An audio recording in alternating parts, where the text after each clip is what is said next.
Grand Rising loves. This is the altar spread for the collective today.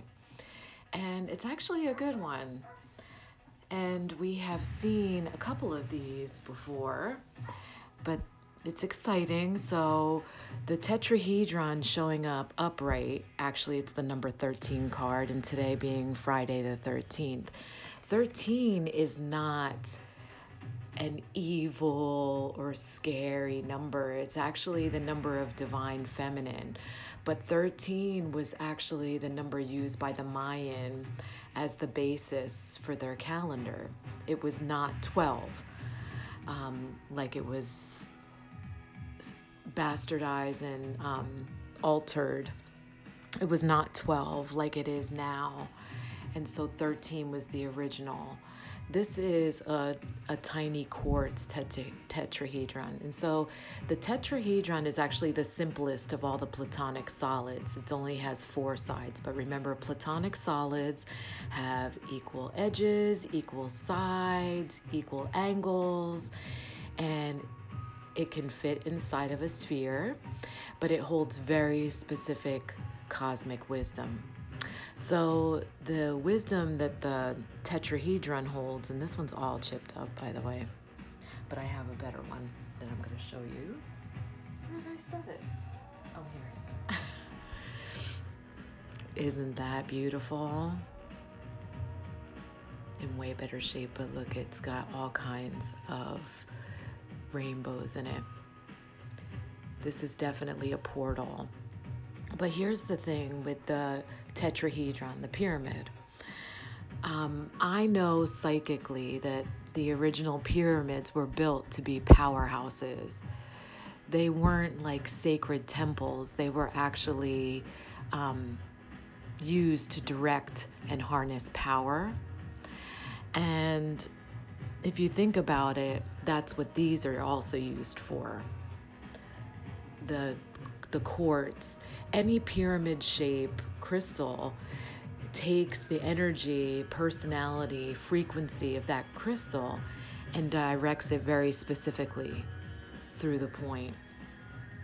And so that's what this shape represents: directive power.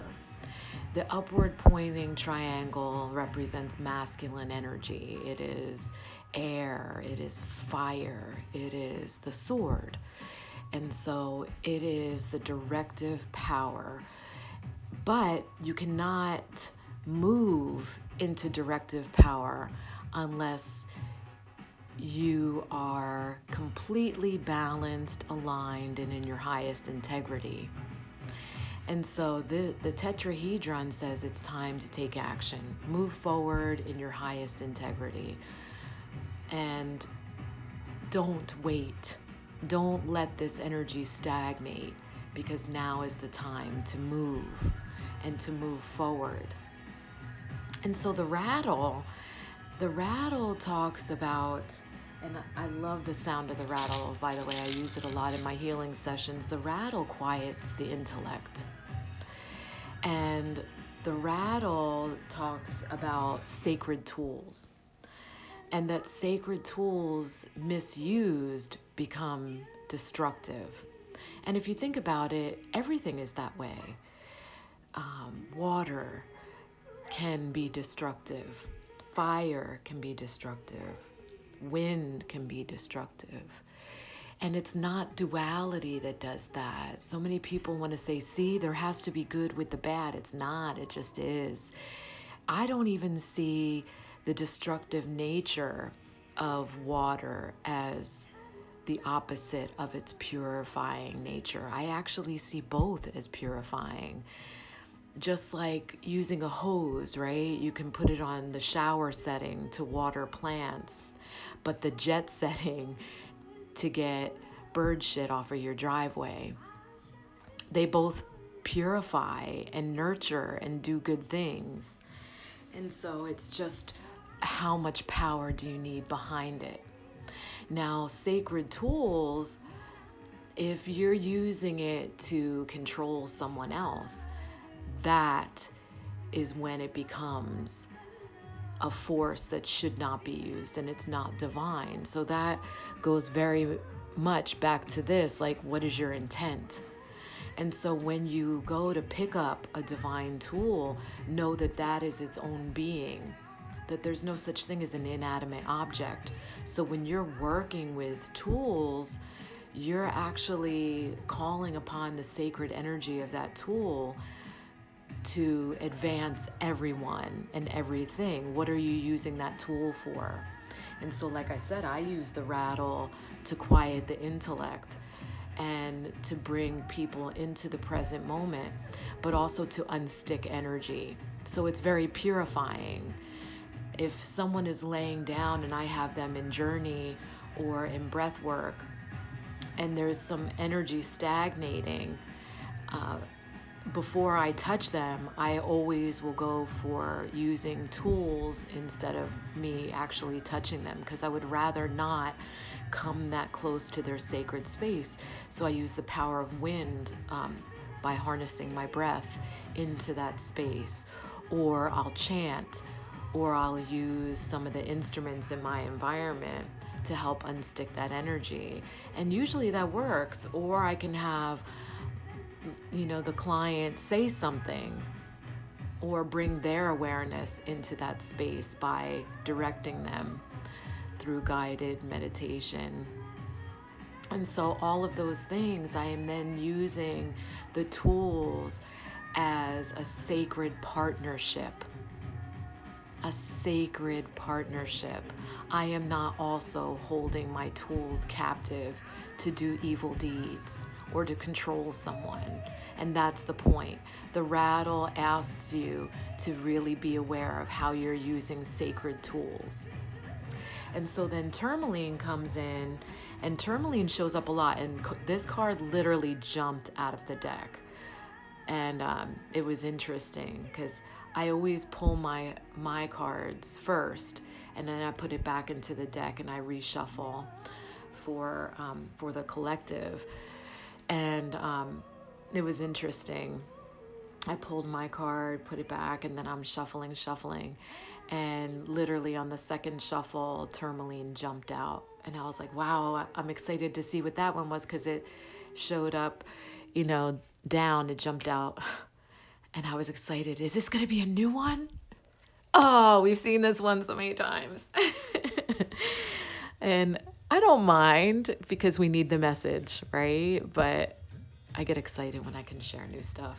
Anyhow, here's the tourmaline. So the pink tourmaline connects us with our heart energy, heart center. That's beautiful. And also the loftiness of the crown, because that 1,000-petal lotus can show in hues of lavender, pink, and so that's what that beautiful deeper pink can bring you from the heart through the crown. But the green definitely is about the peace and the depth of the heart. And so inner peace tourmaline talks about keeping yourself in the present moment. And this is what's called watermelon tourmaline, because it's got the green and goes into the pink. This is also watermelon tourmaline, and it's very expensive. That's why Sherry has tiny pieces. But that first one is called in matrix, because it's in the stone that it actually grew in. So beautiful stone to work with. And here's some pink tourmaline. I've shown these before. So they grow with these beautiful like striations. But this is really called like gemmy tourmaline. That's really clear. These are the ones that would be used to be faceted and turned into wearable tourmaline. Like this. This is a gemmy green tourmaline. And this is my waist chain. But the beautiful Monica shirts made this. Isn't that beautiful? So this is a green tourmaline, like really gemmy green tourmaline. Beautiful. So that's faceted. So the tourmaline talks about no time traveling, no going to the past or to the future, because the only place that you can achieve peace is right now, right here. And really, this is the only place that healing can take place. So when we go into the past or the future, okay, we go into the future to plan, like tomorrow is the official new moon. And in the new moon, that's when we manifest, right? And so for manifesting, it's good to go into our future self to say, okay, this is my desire, and I am saying it in the first person possessive, like it's now, like I own it now, right? And then you put it on a vision board or a focus wheel and you set it and let it. You don't live in that space. If you live in that space, you will become in a constant state of anticipation, and you are taking yourself out of the now. So you are robbing yourself literally of your life. If you go into the past, you say, okay, this occurred. What can I learn from it? That's good. And then you leave it. But you don't constantly rehash it. Oh, I should have, I could have, I would have. Oh, this was so painful. That robs you of your life. And so you have to stay present. But there are healing times when you do need to access those different places. But being in a constant state of now, it is really what we're supposed to be doing. And anything other than that is self-avoidance. And so that comes from very deep self-loathing. Why do you avoid yourself? Why are you constantly time traveling? Because you were taught that.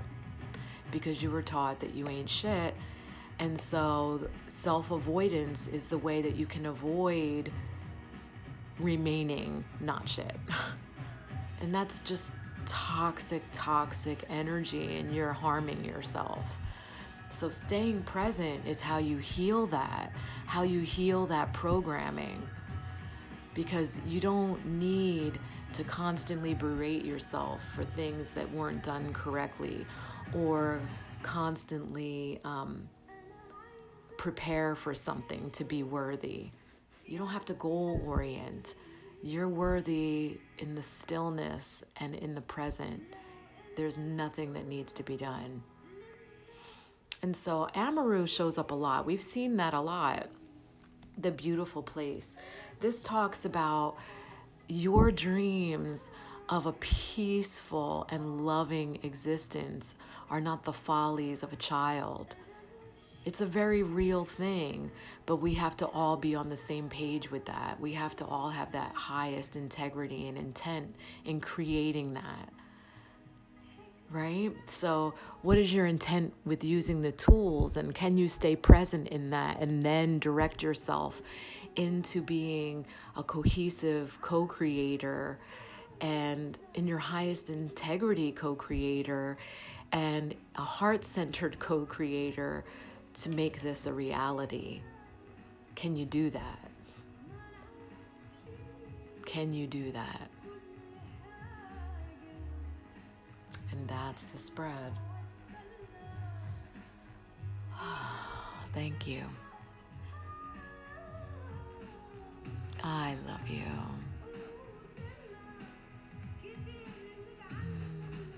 Please forgive me for any part of me that has created